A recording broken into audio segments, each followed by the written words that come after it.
ஜல்லிக்கட்டு வடமாடு ஜல்லிக்கட்டு அதை பற்றி பேஸ் பண்ண ஒரு திரைப்படம்.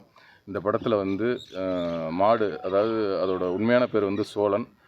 படத்துக்கு வந்து பாண்டிமுனி அப்படிங்கிற ஒரு கதாபாத்திரத்தில் அந்த மாடும் படம் முழுக்க வந்து பயணப்பட்டிருக்கு. அதாவது அந்த மாடோட ரொம்ப பழகினதுக்கப்புறம் தான் தெரியுது அந்த மாடு வந்து ரொம்ப குழந்த மாதிரி. ஃபஸ்ட்டு நாள் நாங்கள் ஷூட்டிங் முன்னாடியே ஒரு 10 நாள் அந்த மாடோட பழகிறதுக்கான வாய்ப்பு கிடச்சிது. ரொம்ப பழகி இப்போ இந்த 40 நாள் அந்த மாடு இல்லாத நாளே இல்லை ஷூட்டிங். அந்தளவுக்கு அந்த மாடு வந்து ரொம்ப ரொம்ப ஒத்துழைப்பு கொடுத்தது.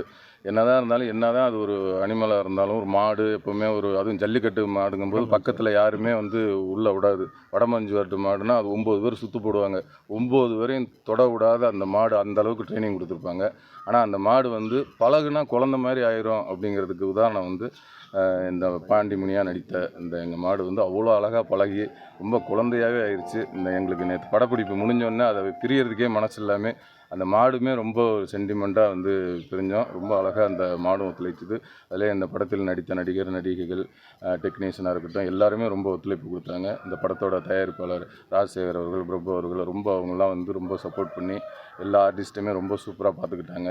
ரொம்ப லொக்கேஷனாக இருக்கட்டும், டைரக்டர் என்ன கேட்குறாரோ எல்லா வசதிகளையும் செஞ்சு கொடுத்து ரொம்ப அற்புதமாக அந்த வடம் திரைப்படம் வந்திருக்கு.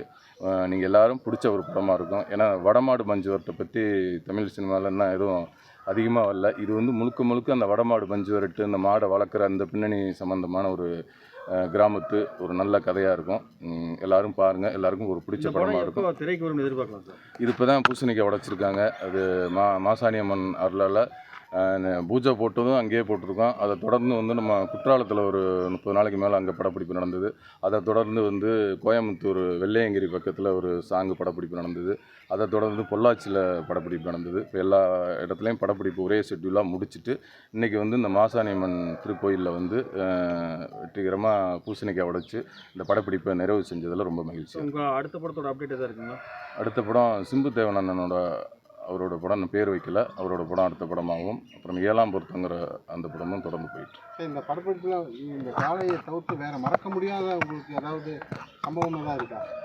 மறக்க முடியாத சம்பவம் இல்லை. இந்த கதாநாயகி சங்கீதா அவங்களை வந்து மாடு வந்து இடுப்புலேயே முட்டி தள்ளிச்சு. அதுக்கப்புறம் அவங்க ஒரு 2-3 நாளில் பழகினதுக்கப்புறம் அவங்கள்ட்டையும் ரொம்ப நல்லா பழக ஆரம்பிச்சிருச்சு. இந்த இதில் ஒரே ஒரு சம்பவம் அந்த படத்தில் நடந்தது. அது ஒன்று தான். அதுவும் அதுக்கப்புறம் போக சரியாயிடுச்சு.